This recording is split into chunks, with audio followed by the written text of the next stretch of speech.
Hey guys, welcome back to the channel. On today's video, I have a good one for you. On today's video, we are looking at one of my favorite shoes that gets released every summer. In fact, I associate this shoe with summer more than any other shoe. It is a solid, reliable, responsive, affordable daily trainer. Guys, this is the Salomon Aero Blaze 4. Let's get into it.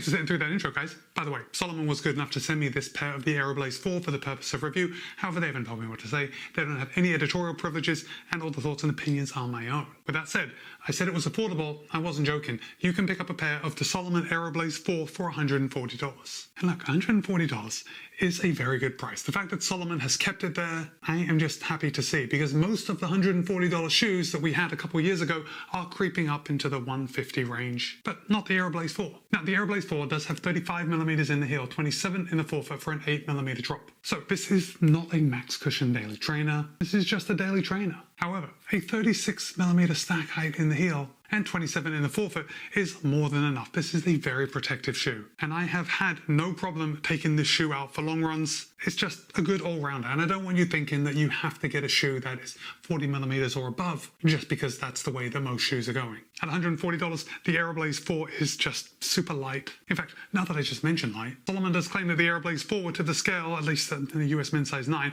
at 8 ounces even, which is 226 grams, and that's good news because that is actually a 4-gram decrease over the Aero Blaze 3 last year. However, in my size, a US men's size 12.5, it'll tip the scale at 9.4 ounces, which is 267 grams. Now, the funny thing is, last year in the Aero Blaze 3, my size weighed in at 260 grams. So in my size, the Aero Blaze 4 is 7 grams more than last year. So obviously, the shoe isn't scaling in weight in a linear fashion, but that's okay because 267 grams is still a very light shoe. And I mean like super light for a training shoe in my size, right? I have a lot of race day shoes that are not much lighter than this. Now, I'm often confused, and I say often, and I mean like on an annual basis whenever the Aero Blaze comes out, I'm often confused why this shoe doesn't get more love. When I say that, I guess I mean it on social media. I don't see reviewers talking about it too much, and that's a shame because this is a really excellent shoe. Now, the shoe that does get a little more attention is the Aero Glide 4 or the Aero Glide series, and that is really the max cushion version of the Aero Blaze. Now, I do have a review of the Aero Glide 4, so if you are looking for a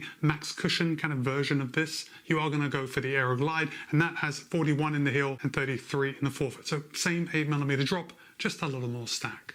We're talking about the Aero Blaze 4 today. And if I hold this up, you are going to see that there's quite a bit of padding around this heel collar, but it's definitely not over the top. Salomon is using a minimal amount of heel collar padding while still maintaining a very comfortable step-in feel. The heel counter is semi-rigid. I mean, no, that's rigid. I mean, just because I can push it down a little bit with a lot of force, the heel counter is going to lock in your heel nicely. I didn't have any issues. Now, of course, we do have that extra eyelet hole right on the top, so if you did want to do the heel lock method, you certainly can. It's nice to have that option.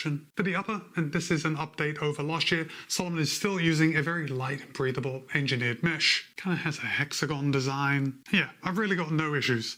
I don't have the original Aero Blaze, but I tend to remember that that was an extremely lightweight upper. But we're not going back in time.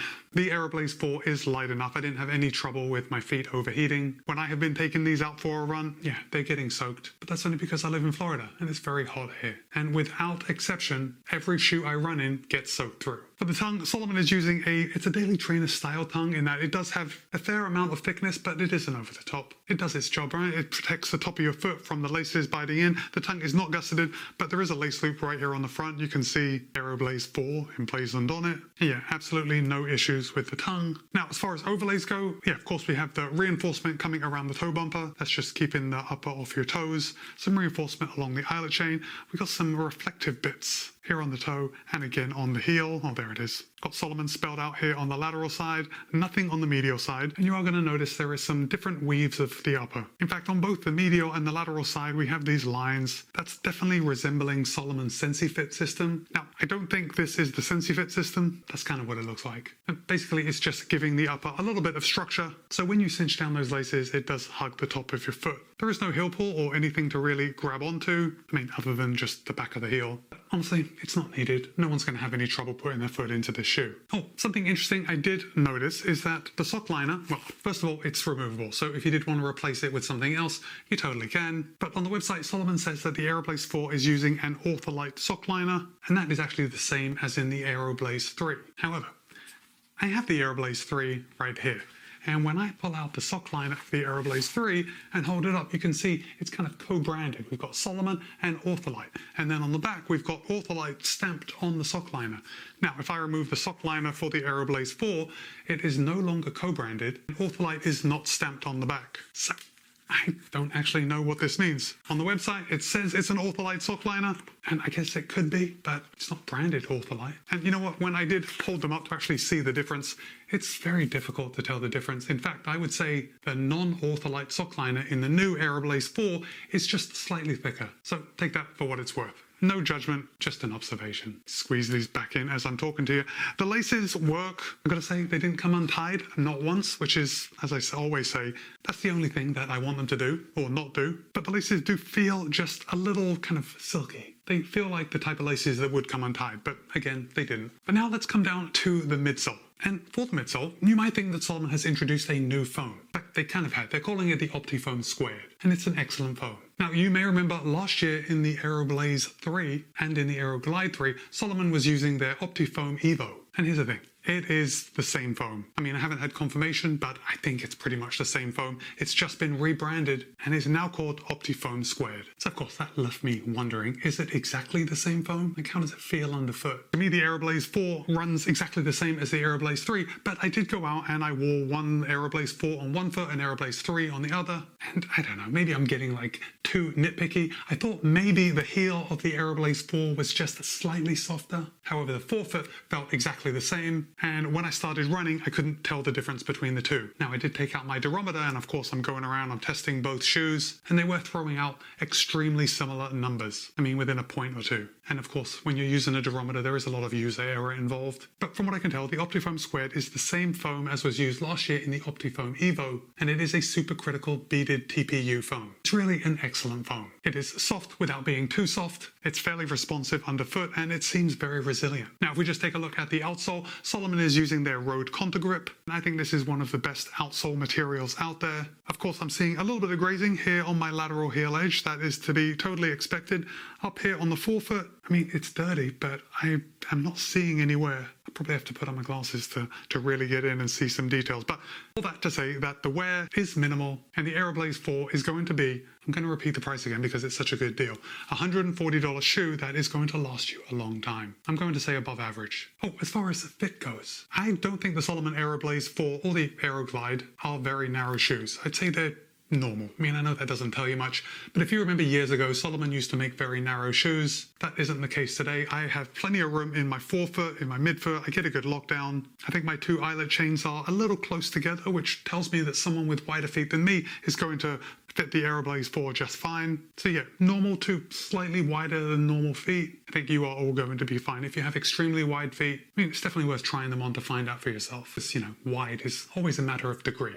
But let's talk about ride. And I think the Salomon Aero Blaze 4 is a very welcoming running experience. It's soft without being too soft. It is responsive. It is the type of perfect daily trainer. And by that, I mean, you can take it out for long runs. It's going to be comfortable. It's going to be protective. And if you want to throw in some strides at the end of your runs, or even use a daily trainer for an actual workout like a tempo run, the Aero Blaze 4 is going to work well for that. Obviously, nowadays we have specific tools for like every single pace that we run. But if we put that trend aside, the Aero Blaze 4 is a good all-rounder. And again, for $140 represents incredible value. But if you are looking for a daily trainer, specifically, on the lower price end, or I shouldn't even say that, but, the more affordable price end of the pricing spectrum, then you might also be looking at some of the competitors. And if you are, you might be thinking about the Skechers Aero Spark. So it's the Aero Blaze versus the Aero Spark. The Aero Spark has 36 in the heel, 30 in the forefoot for a 6mm drop. It'll cost $130, so it's $10 less expensive than the Aero Blaze 4, but in my size tips the scale at 324 grams. So it is 57 grams more in my size than the Aero Blaze 4, but $10 cheaper. And then if you want to pay just a little bit more, you might also be considering something like the new Brooks Ghost amp. Now, the new Ghost amp will cost you $150, so it is $10 more expensive than the Aero Blaze 4. You have 36 in the heel, 30 in the forefoot for a 6mm drop, and in my size tips the scale at 308 grams. So the Ghost amp is 41 grams more than my size in the Aero Blaze 4. And finally, for just a little bit more money than the Aero Blaze 4, you could also pick up something like the Puma DV8 Pure. Now, the DV8 Pure is also $150, so it's $10 more expensive than the Aero Blaze 4, and the Pure has 38 in the heel, 30 in the forefoot for an 8mm drop, and in my size tips the scale at 262 grams. The Pure does weigh 5 grams less than my size of the Aero Blaze 4, but very comparable. So guys, what do you think? Without a doubt, the Salomon Aero Blaze 4 offers incredible value. It's a good all-arounder. You've seen some of the competitors, but honestly, I think the biggest competitor is from itself. Or not from the Aero Blaze 4, but from the Aero Blaze 3. Because even though I think I like how the Aero Blaze 4 looks just a little more than the Aero Blaze 3, it could just be the colorway. I'm not sure if there's enough difference to make it worthwhile buying the Aero Blaze 4 over the Aero Blaze 3. They are slightly different, but really not that different. And if you can pick up a pair of the Aero Blaze 3 on sale, I think you should probably do it. So guys, now I want to hear from you. Have you run in either the Aero Blazes over the last couple of years or the Aero Glides over the last couple of years? Drop a comment and let me know. But for now, it's Peppy. This has been my review of the Salomon Aero Blaze 4. Be kind, be happy, run well. See you in a couple of days.